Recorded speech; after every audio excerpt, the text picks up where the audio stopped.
bizim doğal güzergahımız. Bu senin doğal güzergahın değil. Güzergahlar belirlenmiş. Burası. Ha, burası değil. Bana Eğer burası güzergah diyorsan, güzergah diyorsan burayı ne yapman gerekiyor? emniyetin. Ülke amirden izin aldın mı? Bir dinle. Ülke amirden izin aldın mı?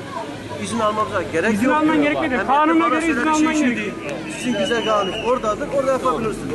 Onu da yapabilirsin ama ne yapman gerekiyor? Ülke amirden izin alman gerekiyor. Aldın mı? O da bir şey Ben senin hakkında kanuna muhalefetten işlemini yaparım. Onu yapın. Eğer slogan atarsan slogandan işlemini yaparım. O konuda serbestsiniz. Bu işi yüzü maskeli olursa onlar hakkında işlemini yaparım. Şimdi sen işlemlerini yap. Bize yolumuz ver. Ya zaten sen gerekeni yaparsın. Biz de yiyeceğiz. Gerisi de Ben seni veririm.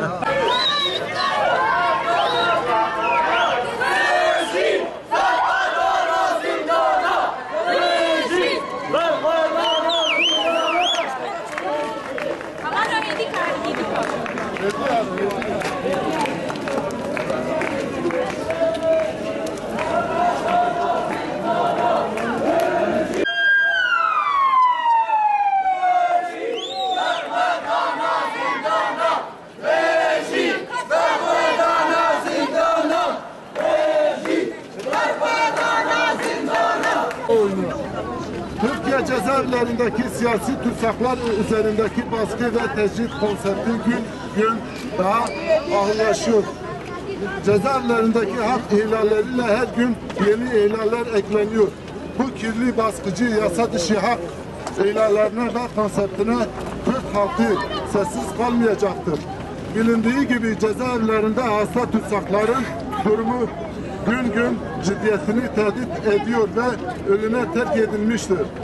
Türkiye cezaevlerinde siyasi tutsaklardan 540 kişi hasta, bunlardan 240 kişinin doktorların cezaevlerinde kalmaz raporunu verilmiştir. Ama mahkeme tarafından tahliyesine karar verilmiyor. Maalesef hasta tutsaklar öldükten sonra mahkeme heyeti tahliyelerine karar verilecektir.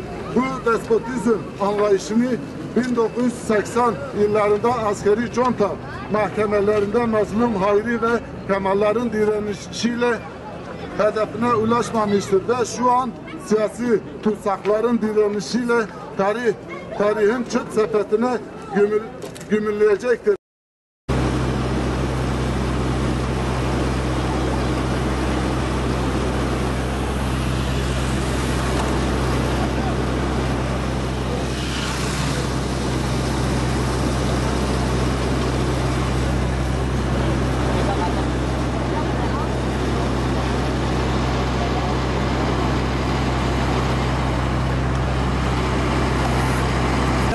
Konuşmadım mı? Bekle orada.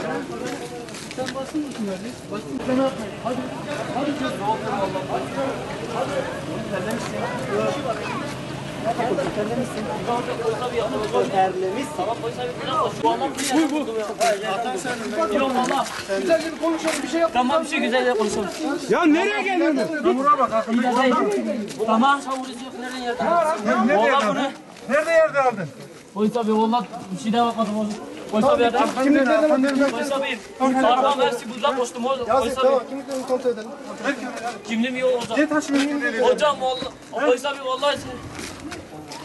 Tamam. Tamam, sakin. Sıkıntı yok. Burada bekle. Sıkıntı yok. Tamam.